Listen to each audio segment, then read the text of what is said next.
Do you sleep with the Rosary in your hand? For many, it is simply a comforting habit at the end of a long day. But there is a deep mystery that very few people truly understand. A spiritual secret that is rarely spoken about, even from the pulpit. But that was lived by the saints and revealed by Padre Pio, and what he said about it could completely change the way you sleep and even the path of your soul. Maybe you've already felt this without knowing what it was. Those nights when you wake up exhausted after hours of sleep. That strange restlessness with no clear reason. Those dreams that felt like more than just dreams. That subtle unease that follows you into the morning like a shadow you can't shake. That is not random. Stop for a moment and consider this. When you close your eyes, the spiritual world does not close with you. While your body rests, your soul remains present and sensitive and even more open than it is during the day. Padre Pio knew exactly why it happens. Padre Pio was not a man of abstract theories. He was a humble friar who acted as a tangible bridge between the material and the divine. Born Francesco Forgione, his spiritual journey began extraordinarily early. By the age of 5, he had already consecrated himself to Jesus and began experiencing celestial visions. But his authority to speak on the spiritual realities of the night was forged in a crucible of extreme physical suffering. On the morning of September 20th, 1918, while praying before a crucifix in the friary choir, he received the visible stigmata, the wounds of Christ's crucifixion manifested unmistakably on his body, piercing his hands, his feet, and his side. These wounds would bleed continuously and profusely for the next 50 years, without ever becoming infected or naturally healing. He was examined by prominent physicians who officially determined them to be of supernatural origin, defying all medical science. He lived simultaneously in 2 worlds. He spent between 15 and 19 hours a day hearing confessions, exercising the gift of reading souls. When he spoke about the spiritual struggles of the night, he wasn't speculating. Before we go any further, if you believe in the power of Padre Pio's intercession, write in the comments right now, Padre Pio, protect my sleep. Let that be your first act of faith today.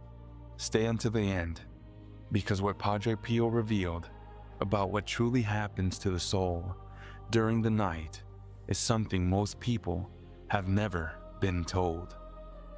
And once you understand it, you will never think about sleep the same way again.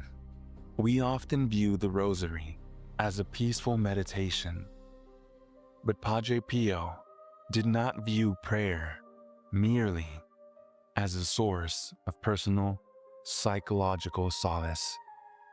He viewed it as a mechanism of active cosmic combat. He called it a weapon, not in an aggressive sense, but in the sense of something that actively protects, something that creates a kind of shelter around the soul. The extent to which he internalized this is perfectly encapsulated in an interaction with a fellow friar. Padre Onorato, Padre Pio, had briefly placed his rosary on his nightstand. Reaching for it moments later, he commanded, "Give me my weapon."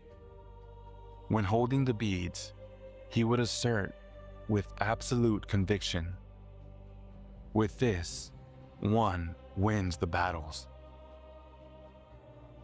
Now, hold that thought for a moment. If the soul is more open during sleep, if the night carries a spiritual weight that most of us have simply never been taught to take seriously, then what we carry into that darkness matters more than we think. Those close to him recalled that he described the rosary as something that moves, something that has direction. The image that stayed with many was the image of a rope. When someone begins praying, it's as though a line extended toward that soul. With each bead, that line tightens. With each decade, something is drawn closer. The night is not spiritually neutral. The same openness that makes the soul receptive to grace also makes it vulnerable to disturbance. Padre Pio said that many souls experience their deepest struggles not in the chaos of the day, but in the silence of the night. A slow, quiet erosion, an anxiety that arrives at bedtime like an uninvited guest who refuses to leave. When you hold the rosary as you fall asleep, you are doing something that goes beyond words, because you may be too tired for long prayers, but your hands remember. Your hands can hold what your mind is too exhausted to articulate. That simple physical act carries an intention that the soul understands, even when the conscious mind is already drifting.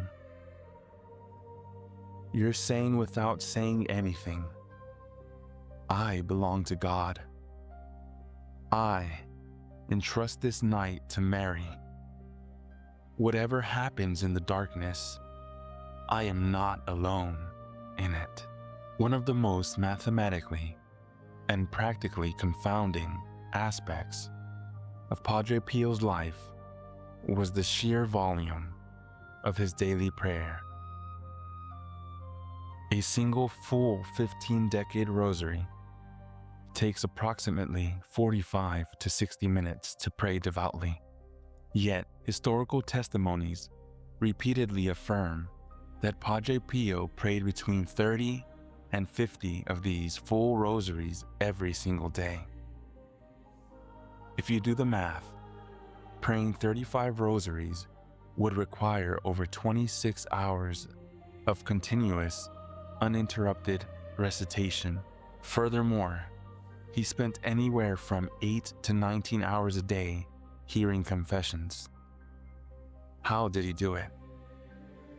When a fellow friar asked him directly, Padre Pio cryptically replied, "What is the night for?" The true answer lies in what theologians call mystical simultaneity. The rosary was his underlying spiritual heartbeat. He possessed the supernatural ability to divide his consciousness, engaging in deep reading of souls in the confessional while simultaneously continuing the interior, unceasing recitation of the Rosary. Pope Benedict XVI described his life perfectly. Padre Pio himself had become prayer, body and soul. His days were a rosary lived. He didn't just recite words. He assimilated the mysteries of Christ in total union with the Virgin Mary.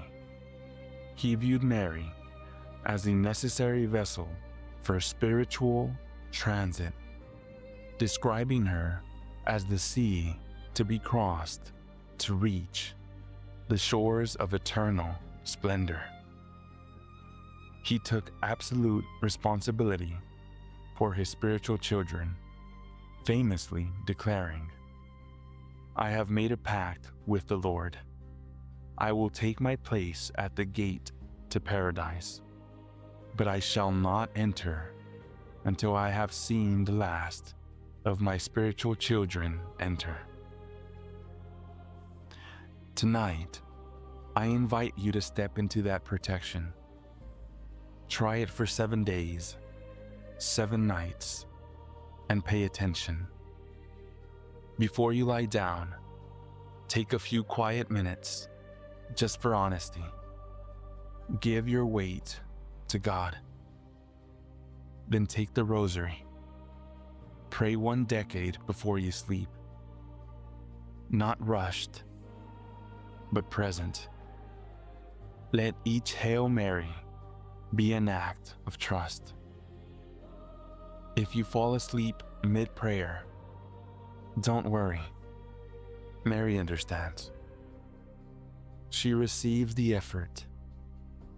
She is a mother.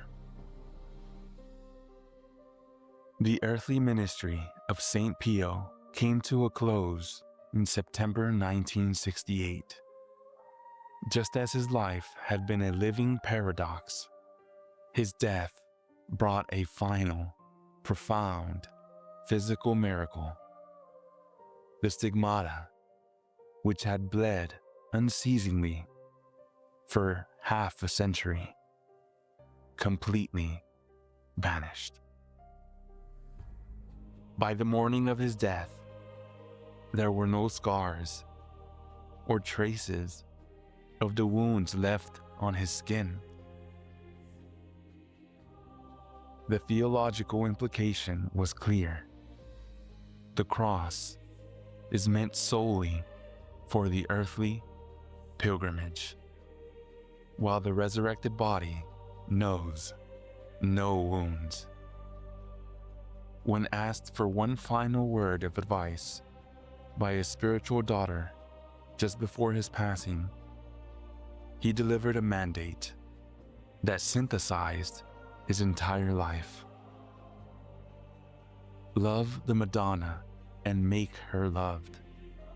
Always recite her rosary.